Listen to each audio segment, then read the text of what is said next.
ramps, counterslope of adjoining gutters and road surfaces immediately adjacent to the curb ramp shall not be steeper than 5%. The adjacent surface at transition of curb ramp and gutters and streets shall be at the same level. I'm coming down the ramp here into the crosswalk, into the drive aisle, whatever. The maximum counterslope in this direction is 5%. You want to keep that as low as possible to avoid entrapment.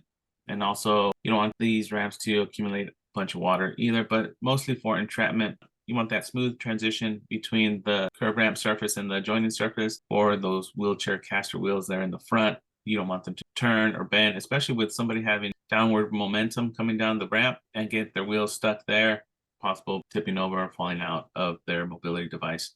Max slope of this would be 8.3% coming down, the counter slope 5%, and this smooth. So no lips, no changes in level, no broken concrete, no rolled up asphalt, nothing.